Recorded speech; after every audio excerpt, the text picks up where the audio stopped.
Welcome back to the deep dive. We are really glad you decided to sit down with us today.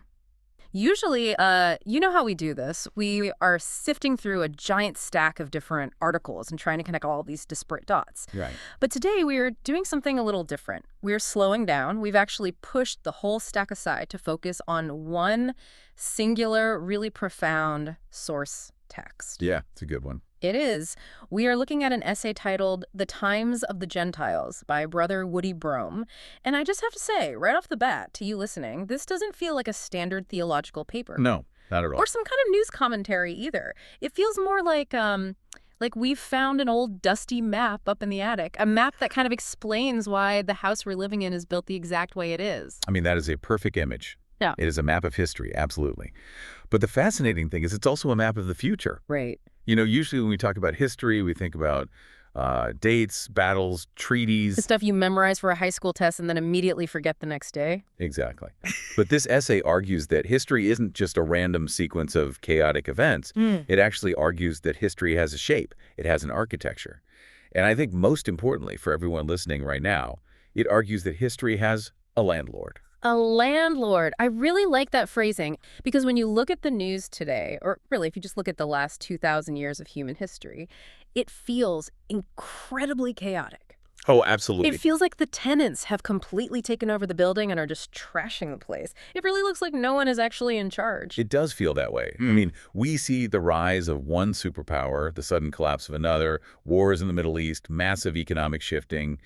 To us, it just looks like noise. Just pure static. Right. And that is exactly why this essay is so grounding. It is pastoral in the best sense of the word. It isn't trying to scare us with, sensational predictions about tomorrow's headlines or sell you underground bunker survival kits. Yes, exactly. None of that. Yeah. It is literally trying to steady us. It is saying, look, the chaos you see out your window, it was actually predicted. It has strict boundaries. Yes.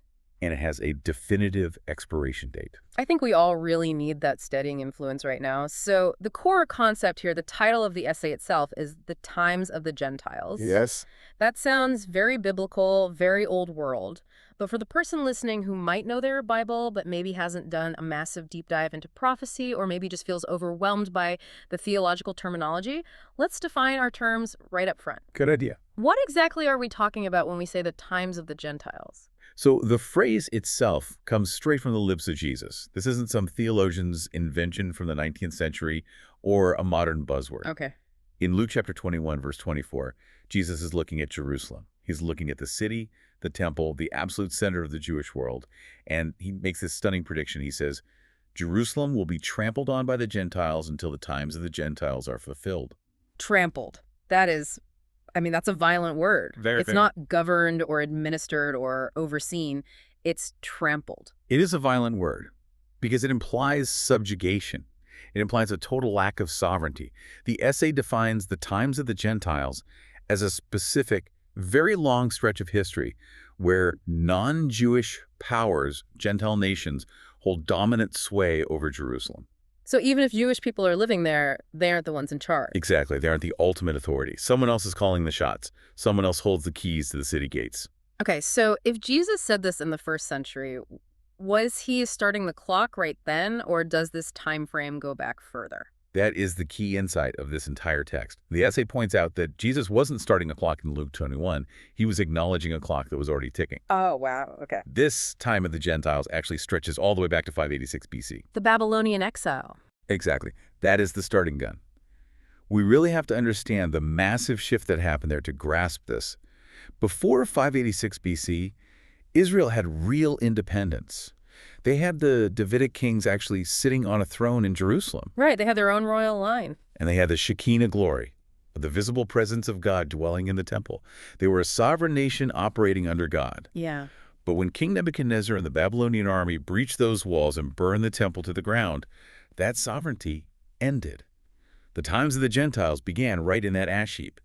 And the argument the essay makes is that we are still in that exact same time frame today. That is a massive span of time. We're talking over 2,500 years. It is.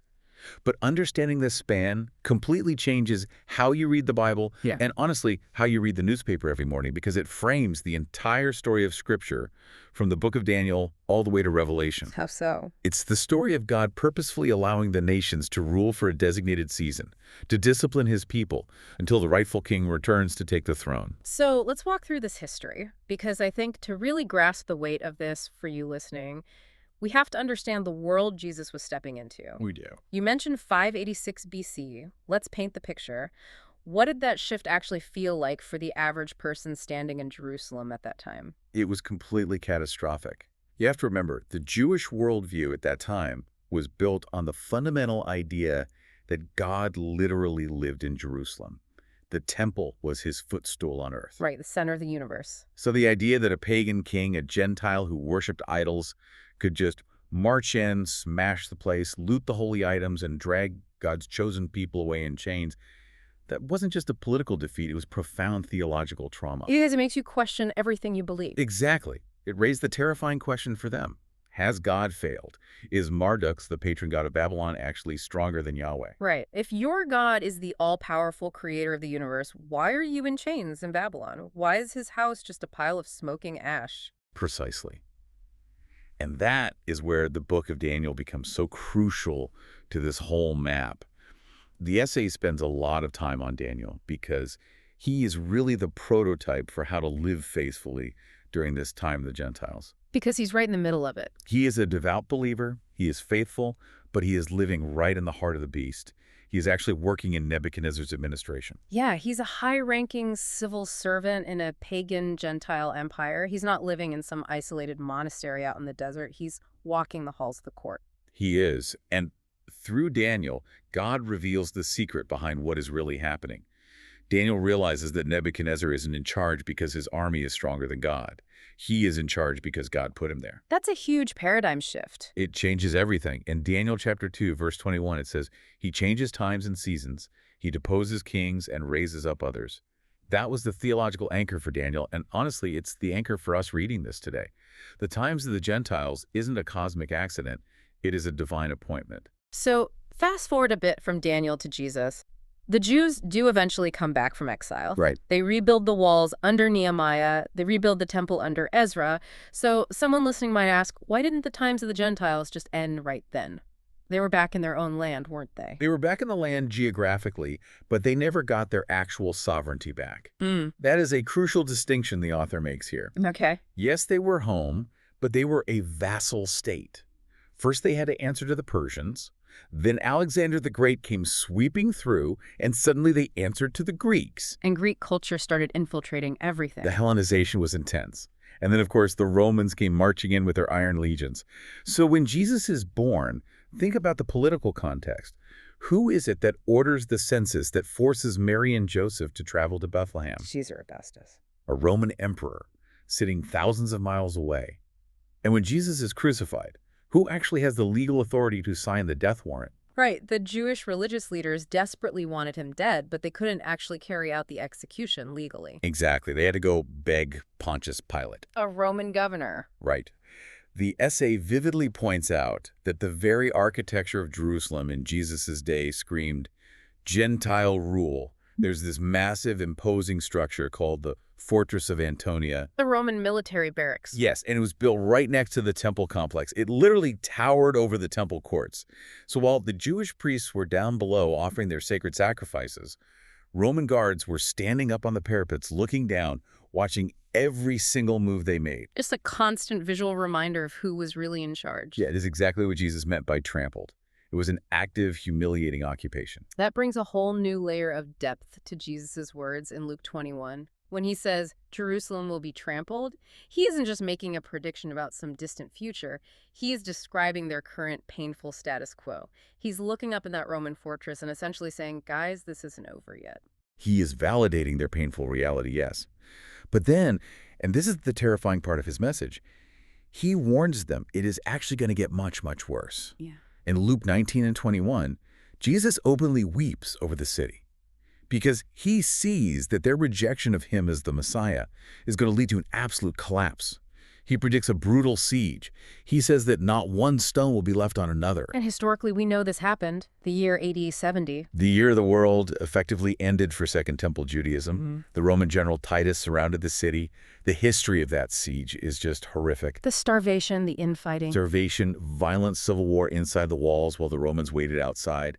And eventually the Romans broke through, slaughtered the inhabitants, burned the magnificent temple to the ground, and scattered the people across the globe. Wow. If the Babylonian exile in 586 BC was the beginning of the trampling, AD 70 was the moment the Roman boot came down, with absolute crushing finality. It is a really heavy picture to sit with. Subjugation, destruction, millennia of exile. But, and I have got this circled multiple times in reading on my notes because I think it's the most important word in the entire text. There's that one little word in Jesus' sentence that changes the entire trajectory of the narrative. Until. That's the absolute hinge of history. Until the times the Gentiles are fulfilled. That single word, until, is the only reason you and I can have this conversation today without just falling into complete despair. Until means it is temporary. Right. Until means the Gentiles do not actually own the house. They're just renting it for a season.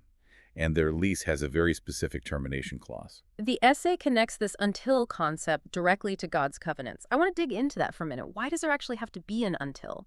Why couldn't God just look at Israel in AD 70 and say, well, you completely blew it, you rejected the Son, I am done with you permanently? That's a great question, and it's a question theologians have wrestled with for centuries. But the answer is simple. Because God made promises that he simply cannot break without ceasing to be God. The covenants. Right. He made an unconditional covenant with Abraham to give his descendants that specific physical land forever. He made a separate covenant with King David that a man from his direct royal line would sit on the throne in Jerusalem forever. So if it's permanent Gentile rule. If the times of the Gentiles last forever, then God is a liar. It's that simple.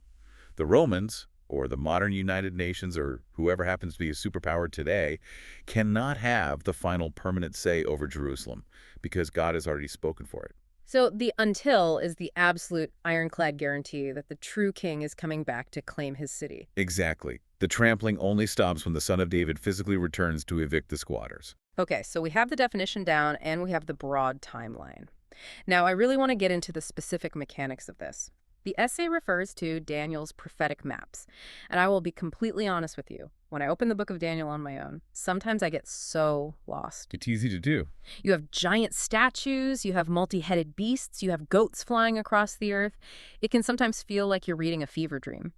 But the essay argues these are actually incredibly precise political maps of world history. They really are. And when you break them down, they are surprisingly structured and logical.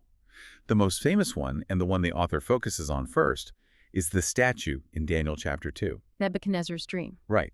The king of Babylon goes to sleep and has this terrifying nightmare. He sees a massive, colossal statue of a man, and the statue is made of these different descending materials, starting from the head down to the feet. Okay. And Daniel, through God's revelation, interprets this as a literal timeline of consecutive Gentile world empires. Let's break it down for the listener, head to toe. Take your time with this. Okay, so we start at the top. The head is made of pure gold. Daniel looks the most powerful man in the world, Nebuchadnezzar, right in the eye and says, "You are that head of gold." So gold is the Babylonian Empire. Yes. And it represents absolute, unquestioned autocracy. The king's word was instant law. There was no Senate, there was no voting, no checks and balances, just the king. Gold is incredibly valuable. It is pure, but it is also very heavy. Okay, gold is Babylon, we've got that. Then we move down the statue to the chest and arms. Those are silver. Silver represents the Medo-Persian Empire. History tells us they conquered Babylon in 539 BC. Now think about the physical properties of these metals. Silver is noticeably less valuable than gold, right? Right, it's a step down in preciousness. But it is actually harder. It is stronger. The Medo-Persian Empire was geographically vast, much bigger than Babylon. But the Persian king didn't quite have the exact same absolute divine authority that Nebuchadnezzar did, because he was bound by the famous laws of the Medes and Persians. Once he signed a law, even he couldn't overturn it, and he had to work with a council of nobles. So the inherent quality of the sovereignty dropped a little bit. It wasn't quite as golden or absolute, but the military strength and reach increased. That makes perfect sense. Next, we move down to the belly and thighs. Those are made of bronze. Bronze. This represents the Greek Empire under Alexander the Great. Now, bronze is even harder than silver. It's a literal weapon of war. Alexander's armies were faster, more agile, and completely innovative in their tactics. And they just swept across the known world. And the essay specifically notes that Daniel's prophecy says this kingdom would rule over the whole earth. Alexander didn't just conquer land. He spread Hellenism, Greek culture, language, philosophy, even gymnasium sports everywhere he went. He culturally colonized the world in a way the Persians never even attempted. And then we get down to the legs. Iron. The legs of iron. This is the mighty Roman Empire. Iron isn't pretty. You don't make beautiful jewelry out of iron. It is industrial. It's purely for weapons and structure. Utilitarian. Rome didn't care about spreading high culture as much as they cared about absolute crushing domination. But prophecy says they crushed everything. They broke the bronze, the silver, and the gold. They were the brutal iron power that was ruling the world when Jesus showed up on the scene. And those iron legs lasted a very, very long time. It is such a vivid, almost frightening progression when you look at it that way. You see the intrinsic value decreasing from gold down to silver, bronze, and iron. But the sheer strength and the brutality of the empires is steadily increasing. That is a brilliant observation, and it's a key point the essay makes. The world system doesn't actually get better or more enlightened in this vision over time. It gets harder, it gets more brutal, it gets less refined and more mechanical. But the statue doesn't just end at the knees or the ankles. We have the feet. And this is where it gets really, really interesting for us living today. The feet are a weird mixture, iron and clay. This is the part that has fascinated biblical scholars and historians for centuries. The feet represent the final closing phase of Gentile world rule.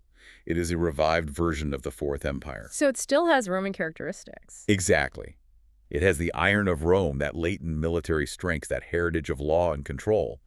But it is mixed with common baked clay. Why clay? What does that represent? Clay is incredibly brittle. And more importantly, it simply does not bond with iron. You can mold them together, but they won't fuse. The essay explains this as a future global coalition of nations, symbolized by the 10 toes of the statue, that is partly incredibly strong and partly incredibly weak. So it's a fragile alliance. Very. It desperately tries to hold itself together, maybe through complex economic treaties or global governance structures or shared democracy, but it completely lacks the solid internal cohesion of those solid iron legs. It is inherently unstable. It is divisive by nature. And it is so striking to me that this massive, terrifying statue is standing on these fragile, divided feet right before the very end comes. It really implies that the final world government isn't going to be this unstoppable, unified monolith, but actually something that is constantly on the verge of cracking and falling apart. Right. The entire weight of thousands of years of human history, all the gold, the silver, the bronze, the iron, is precariously balancing on these brittle clay and iron feet. To the human eye, it looks massive and impressive. It looks incredibly tall, but its foundation is fundamentally compromised. And that leads right into the dramatic climax of the dream, the stone. A stone cut without human hands. That specific phrase is absolutely crucial. It means no human engineer, no politician, no military general designed this. It is of purely divine origin. Right. The stone comes flying in from outside the system and strikes the statue. But notice exactly where it hits. It doesn't hit the head, it hits the feet. It strikes the feet of iron and clay. It attacks that final, fragile coalition at the end of the age. And the result isn't just a dent. It is total disintegration. The text is pretty graphic about that. It says the wind blows the chaff away until no trace of the statue is left at all. The entire intricate system of Gentile world domination, the United Nations, the various empires, the global coalitions, the economic forums, it all just evaporates into dust. And then the stone itself changes. It becomes a mountain. It grows to physically fill the entire earth. This is the literal kingdom of God. This is the physical return of Jesus Christ. It is very important to grasp that it's not a slow, progressive takeover from within the political system. It is a violent, sudden replacement from above. Wow. The times of the Gentiles doesn't just slowly fade away into a golden age of human enlightenment. It is violently smashed by the sudden arrival of the king. That is, man, that's dramatic. And it really puts all of our current frantic political squabbles into a jarring perspective. We were down here arguing about the clay, completely unaware that the stone is already on its way. Beautifully put. We are spending all our energy arguing about the clay. Now, the essay also touches briefly on Daniel chapter 7, which is the vision of the beasts.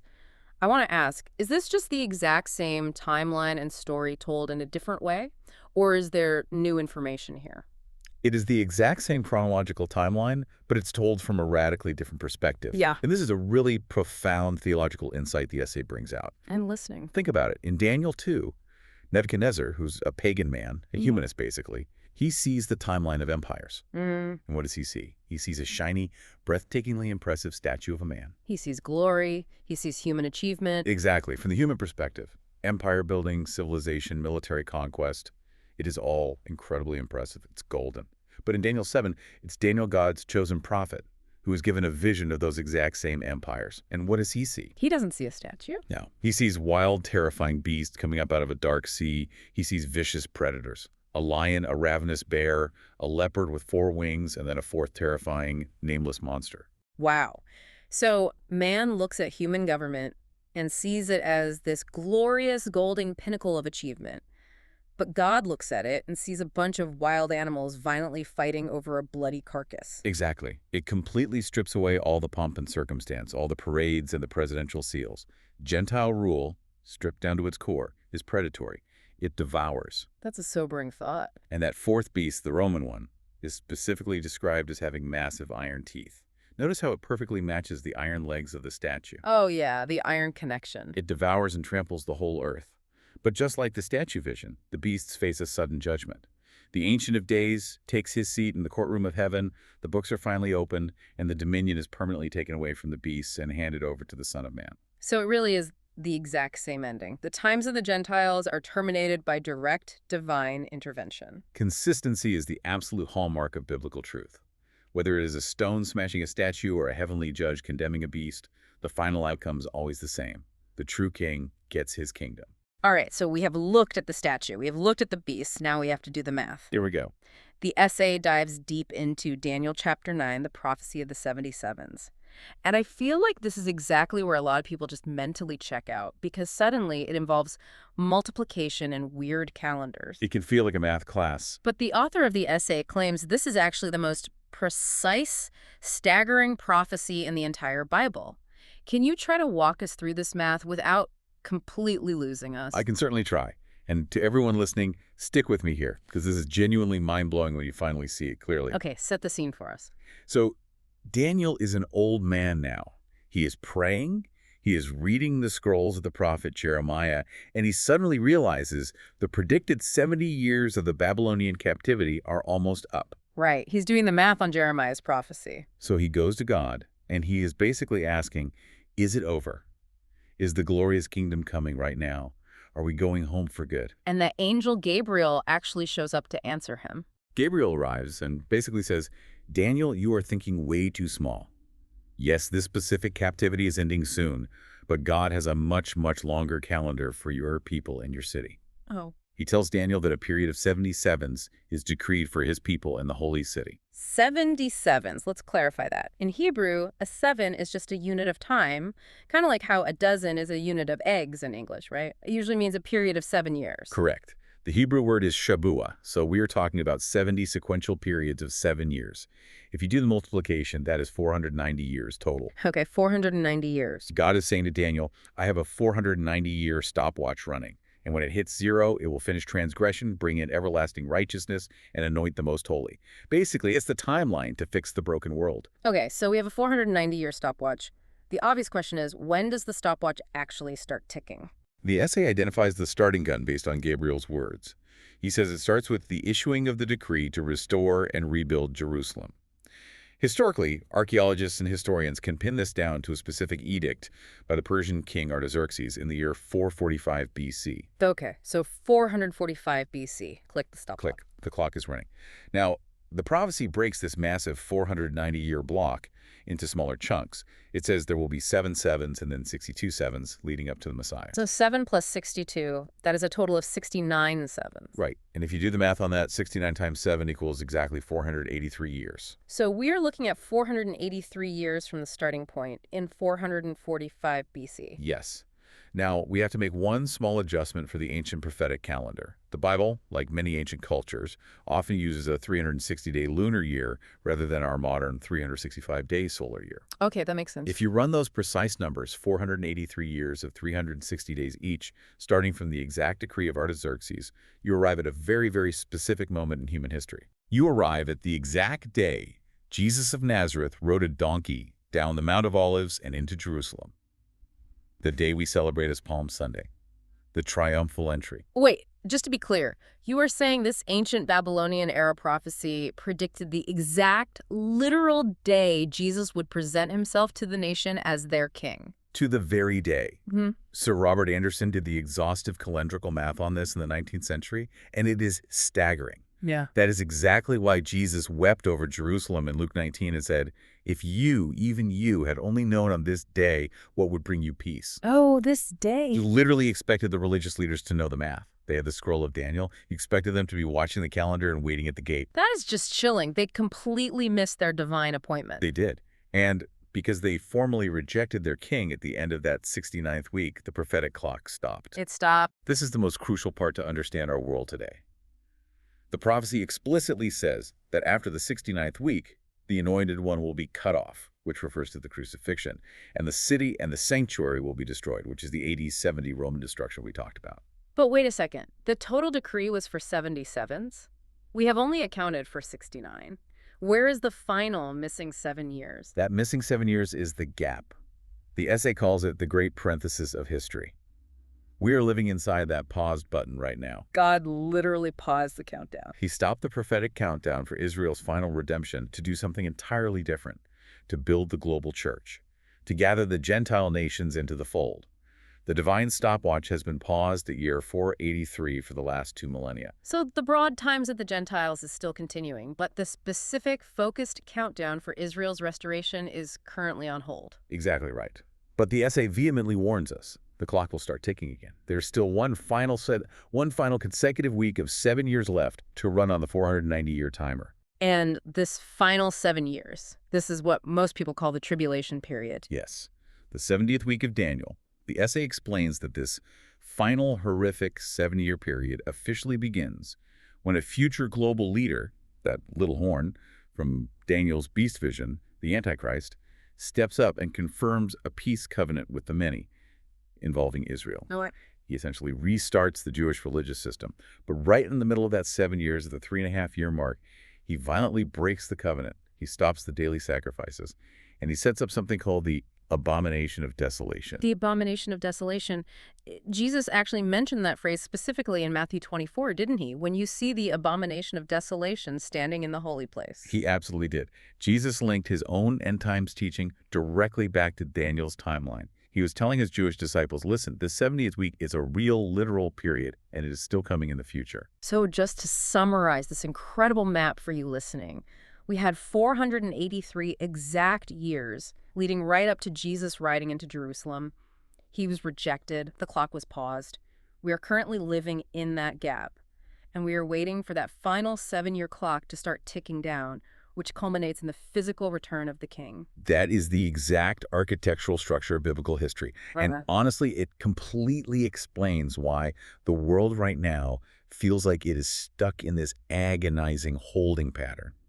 We are waiting for the curtain to go up on the final act. This leads us perfectly into the theological side of things, because when you hear all this, you really have to ask the big question, why? Yeah, the why is huge. Why did God design it this specific way? Why the long pause? Why allow centuries of trampling? The essay has this whole section on sovereignty and faithfulness that I personally found really deeply moving. It is deeply moving because it answers the agonizing question of whether God has somehow lost control of the narrative. Right. If you look at Jerusalem today, or if you look at the horrors of Auschwitz in the 20th century, it is so easy to conclude that God has simply abandoned his covenant people forever. How could he let that happen if they are chosen? But the essay argues from Scripture that the trampling, while horrific, is actually a form of severe divine discipline that simultaneously contains supernatural preservation. Hastens and preserves. That was the phrase. Right. God is using the Gentile nations as a rod to discipline Israel for her persistent unbelief.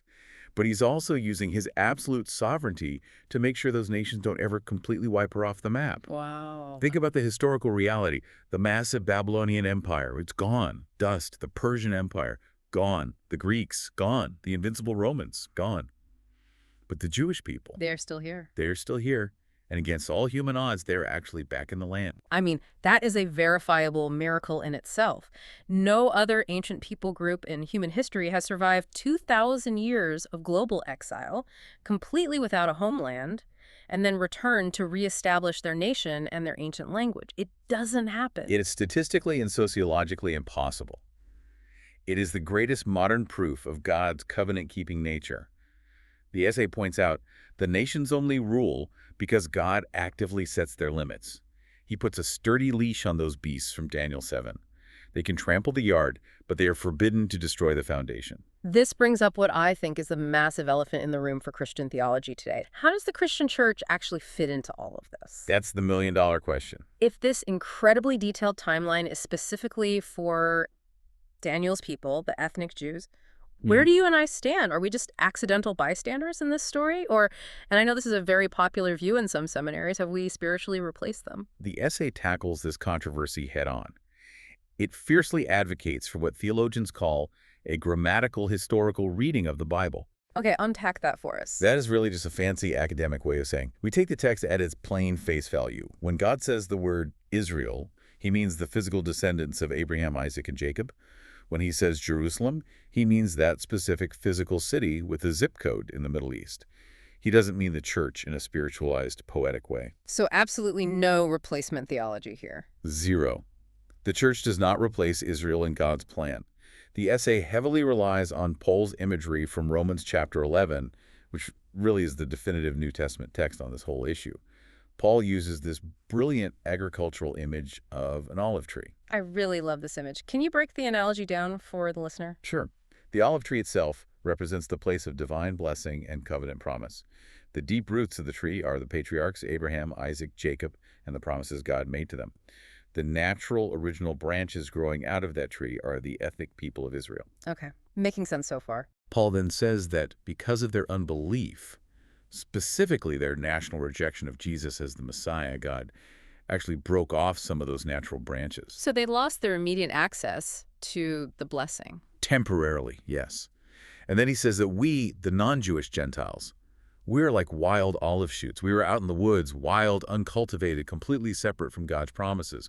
But God, in his unbelievable grace, took us and miraculously grafted us into this cultivated ancient tree. So we get attached to the Jewish roots. Exactly.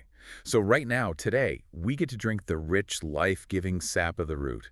We get the immense blessings of the new covenant. We get salvation, the Holy Spirit, the promises of eternal life. But, and this is the kicker, we do not actually become the root ourselves. We absolutely do not. And Paul issues a very stern warning to the Gentile believers in Rome. He says, do not boast over those natural branches. Don't get arrogant. Right. Do not start thinking you are inherently superior or more loved by God because you are currently grafted in and they are currently broken off. You are merely a guest at their family table. You are grafted in solely by grace. And Paul clearly says that God is more than capable of taking those original natural branches and grafting them right back into their own tree when they finally believe. And that grafting back in, that links directly back to our timeline, right?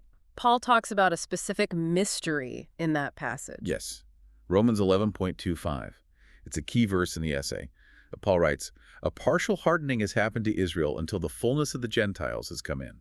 There is that pivotal word until popping up again. It's everywhere. But wait, let's clarify terminology. Fullness of the Gentiles. Is that just another way of saying the times of the Gentiles? That is a great catch, and it's a common point of confusion. No, they sound very similar, but they're actually almost opposites in function. Really? How so? The times of the Gentiles is essentially the bad stuff. It's the political domination, the military trampling, the subjugation of Jerusalem. The fullness of the Gentiles, on the other hand, is the profoundly good stuff. It is the numerical spiritual completion of the church. It is God successfully gathering every single Gentile believer he intends to save throughout history. Oh, I see. So God is actually using the painful time of the Gentiles in the political realm to actively gather in the fullness of the Gentiles in the spiritual realm? Precisely. He is using this long pause in Israel's prophetic clock to fill his banquet house with guests invited from the highways and the byways. Right, like the parable Jesus told. Exactly like that. And when that specific number is finally complete, when the very last Gentile person gets saved and added to the church, the fullness is officially in. The church's global mission is complete. And then what happens? The hardening is lifted. The divine hardening is lifted from the eyes of Israel. The 7 days week clock restarts. And as Paul triumphantly says at the end of that chapter, and in this way, all Israel will be saved. The deliverer will come from Zion. It is just a beautiful, incredibly complex interplay. God hasn't swapped out one group for the other in frustration. He's brilliantly coordinating two distinct timelines to bring about one massive unified family of God in the end. The essay also spends some time mentioning the prophet Zechariah, specifically chapter 14 in this context. It seems like the author really wants to hammer home the point that this whole saga ends physically on earth, not just floating on clouds spiritually. Yes, he does. And I think that's needed because there's a huge tendency in modern Christian faith to spiritualize absolutely everything. Wait, that's all a metaphor. Exactly. We tend to think, oh, Jesus is the king and he rules quietly in my heart, so that must be what the kingdom means. And don't get me wrong, that is true. He absolutely does rule in our hearts as believers. But that's not the whole story. It's not. Zechariah 14 is incredibly stubborn text if you try to spiritualize it. It plainly says on that day his feet will stand on the Mount of Olives east of Jerusalem. Real physical feet touching down on a real geological mountain. The exact same mountain he bodily ascended from in Acts chapter 1. And the text goes on to say the physical mountain will literally split in two from east to west. It describes a bloody global battle.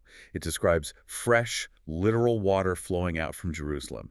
It explicitly describes the Lord being king over the whole physical earth. You really cannot spiritualize a mountain splitting in half without doing massive violence to the plain reading of the text. You can't. The essay rightly insists that the child prophesied in Isaiah 9:8, the one with the government resting squarely on his shoulders, is actually going to sit on a real, literal throne in a real, literal city called Jerusalem. The king must have his city. That's a quote from the essay. He absolutely must. If he doesn't, then the times of the Gentiles actually won the war. Think about it. If the whole story of human history just ends with the United Nations permanently running Jerusalem or some secular global government running it, then the angel Gabriel was flat out wrong. And God's promise to David failed. Exactly. But Gabriel wasn't wrong. God doesn't fail. This is so incredibly rich. We have covered the ancient history, we've unpacked the prophetic maps, we've looked at the theology of Romans. But before we wrap up, I really want to land the plane on the practical, everyday side for you listening. Let's do it. Because whenever we dive this deep into end times prophecy, there is a legitimate risk. We can easily become obsessionists. We can start buying bucket food, hoarding gold, and taping crazy timeline charts all over our living room walls. The essay actually gives a strong warning against this kind of behavior. It does. It explicitly calls for steadiness, not speculation. And I think in today's clickbait culture, that is such a wonderfully healthy phrase. What does that steadiness actually look like in practice for a believer going to work on a Tuesday? It means fundamentally realizing why Jesus gave us this massive timeline info in the first place. He didn't outline the times of the Gentiles so we could try to calculate the exact date of the rapture and sell books about it. No, he explicitly told us we wouldn't know the day or the hour. Right. He gave this to us so we wouldn't totally freak out when the political world inevitably goes crazy. It's like an inoculation against political fear. That's a perfect way to put it. Imagine you are sitting on your couch watching a recorded football game. Yeah. But someone already told you the final score. You absolutely know your team wins 24-21. Okay. So in the third quarter, when the opposing team intercepts the ball, scores a touchdown, and takes the lead, do you panic? Do you throw the TV remote at the wall? No. You just sit back on the couch, take a sip of your drink, and say, just wait. I know the ending. The comeback is coming. That is exactly how we are supposed to live our lives right now. When we turn on the news and see wars, horrific rumors of wars, hostile nations raging against each other, crippling inflation, total cultural collapse, we don't panic. We don't despair. We know we are living deep in the times of the Gentiles. It is supposed to look exactly like this. Yes. The statues are wobbling on those brittle clay feet right now, but we know the stone is already cut and on its way. So instead of fear, this knowledge should create a sort of calm confidence. The essay uses the words ready, watchful, repentant. Think about Luke chapter 12. Jesus says we should be like servants who are dressed, ready for service, and keeping their lamps burning brightly, just waiting for the master to finally return from the wedding banquet. We're supposed to be actively working in the fields, not hiding in a basement bunker. There is also a really big point the author makes here about humility, specifically regarding how the church views the Jewish people today. The essay strongly argues that truly understanding this theology should completely kill any trace of anti-Semitism in the Christian church. It absolutely 100% should. If you truly grasp Romans 11, the reality that you are just a wild, uncultivated branch that was grafted into the covenant only by sheer, unmerited grace, how in the world can you ever be arrogant toward the natural branches? You can't. How can you look at an ethnic Jewish person with anything resembling contempt? You are literally a Gentile guest sitting at their ancestral promise table. The quote from the essay was, "We must love Zion without despising the nations, and we must love the nations without ever forgetting Zion." That is the perfect biblical balance. We should have a profound daily burden to pray for Israel. And not just for their geopolitical safety in a hostile region, but deeply for their spiritual eyes to be opened to the Messiah. Because we know the hardening is only temporary. Right. We know the partial hardening has an expiration date. We should be fervently praying, Lord, please bring in the fullness of the Gentiles quickly so that Israel's ultimate national salvation can finally come. And finally, that brings us to the mission.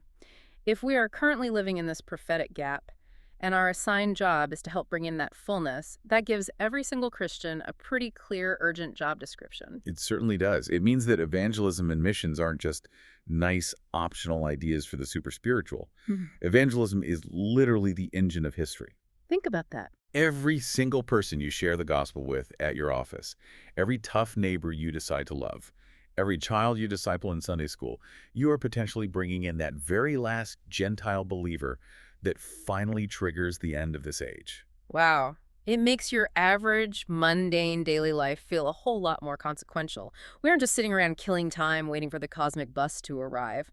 We are actively building the eternal kingdom. We are assigned ambassadors living in occupied territory. The times of the Gentiles is, by definition, a hostile occupation. But we serve the liberator. And our job is to tell people the truth. Our job is to tell anyone who will listen, the true king is coming back. The regime is about to change. You need to switch sides while the door of grace is still open. It really changes the entire tone of how you view the world around you. It completely shifts the narrative. History is not a senseless tragedy. It is a very precise countdown. It is a countdown to a glorious coronation. I love that. Let's try to summarize this massive vision one last time for the listener who is trying to mentally hold all these different pieces together. Okay, let's do it. Here is the ultimate elevator pitch for the entire essay. Human history has a definitive shape. It began its current downward spiral with the tragedy of the Babylonian exile in 586 BC, where Israel's sovereignty was lost. Right. We are currently living in a long, dusty corridor of time called the times of the Gentiles, where pagan nations rule the world and Jerusalem is politically trampled. We have seen the gold, the silver, the bronze, and the iron empires come and go. And now we're at the bottom. We are living right now in the days of the feet, those unstable, fragile political mixtures that can't hold together. But the absolute promise of Scripture is that this painful season has a hard limit. The until. The until is coming. The divine stone will strike the statue, the predatory beast will be judged in the courts of heaven, and Jesus Christ will bodily return to rule the entire earth from a beautifully restored Jerusalem. And that summary leads us so perfectly to the final beautiful scripture the essay leaves us with. It is a passage from the prophet Ezekiel, chapter 36. And honestly, after an hour of talking about iron teeth and trampling boots and beasts, this passage feels like a drink of cool, fresh water. It really is the tender heart of God finally being fully revealed. Listen closely to what he promises to his scattered, battered people in Ezekiel 36. I will take you out of the nations. I will gather you from all the countries and bring you back into your own land. The physical return. I will sprinkle clean water on you, and you will be clean. I will give you a new heart and put a new spirit in you. I will remove from you your heart of stone and give you a heart of flesh. So it is not just a geographical or political restoration. It is a fundamental spiritual heart transplant for the nation. It is. He's not just bringing them back to a piece of real estate. He's bringing them intimately back to himself. The cold heart of stone, the centuries of stubbornness, the tragic rejection of the Messiah, all of it is supernaturally removed. And replaced. Replaced with a soft heart of flesh. completely responsive to God's Spirit. That is the ultimate glorious goal of all human history. A permanently holy people, living securely in a holy land, ruled by a perfectly holy king. Well, I think that is a magnificent place to land the plane today. We have gone really deep into the weeds today. We have looked at the ancient maps, we have checked the complex math of Daniel, and we have clearly seen the bright hope at the end of the tunnel. It's been quite a journey through the text. As we close out this deep dive, we want to leave you, the listener, with a blessing.